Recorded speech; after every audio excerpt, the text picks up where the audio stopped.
Naruto Gaiden chapter 700 plus 2. Alright, let's go. So this newest chapter starts off exactly where we left off last time with Sasuke in the woods, and it seems to contain all of the action that we missed in the last chapter, so that's great. We see Sasuke alone in the woods until he's attacked. Obviously someone stupid enough to attack Sasuke has to be able to do a pretty decent amount of damage. Obviously not. But who could actually be this dumb to attack?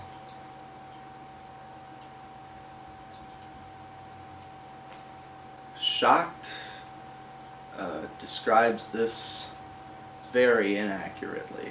We cut to Sarada and Shizune together since Sakura is still in recovery, and Sarada confides in Shizune her doubts about her lineage, which Shizune swiftly and suspiciously denies. Whatever happens next wasn't important because we cut to Chocho, whom also has doubts about her lineage. Really? But I immediately like Mitsuki for his blunt realism and eloquent burn. But Sarada's Uchiha is showing and she falls into an existential crisis.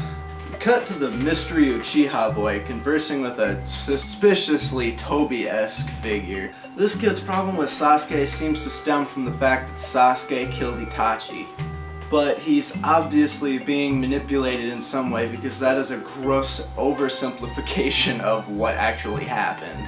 So Sarada decides to go rogue and find her father herself, since everyone is obviously lying to her about something.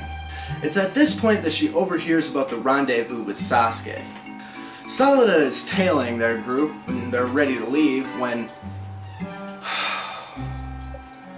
Chocho appears again, tricking herself into believing that she'll find her real parents out there somewhere.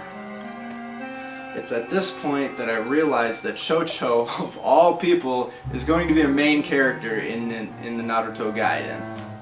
So I really love this chapter. It was everything that I had hoped that the first chapter was going to be, you know, with the new Uchihas and just everything is going crazy now. And I mean, there are new freaking Uchihas out there, and this is just mind-blowing because there are only a couple of ways that this could have possibly happened. I hope that's not gonna fuck with my report. What the fuck did it do? What the fuck? It could either be test tube experiment by Orochimaru or Kabuto. They are both still at large and they are both still creepy snake laboratory test motherfuckers. So, and the war was huge. Both Kabuto and Orochimaru came into very close contact with Sasuke when he couldn't defend himself. They could have done any number of things to get some DNA off of him, especially since Madara was running around at large, and there was Obito during the war, and we don't know what either of them were doing during the war, like during the majority of the war. Like, Orochimaru could have just been running around like gathering little spots of blood of Madara or Sasuke or Obito's blood off of fucking anything. I mean, they were bleeding everywhere. It was a war. So they could have easily gotten DNA like that. And I don't know 100% if this is true, but I had heard somewhere that Orochimaru was planned to be the main protagonist or antagonist of Part 3.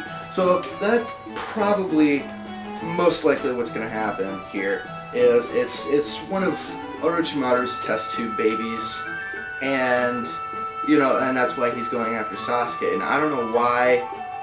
I mean, I guess Orochimaru wouldn't have any use for Sasuke anymore now that he's got, you know, another young hot Uchiha boy. Oh god.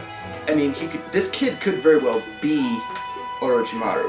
We don't know. I don't know yet. But it's getting really fucking interesting because this is like, there are new Uchihas now. Like, if this kid, like, oh my god,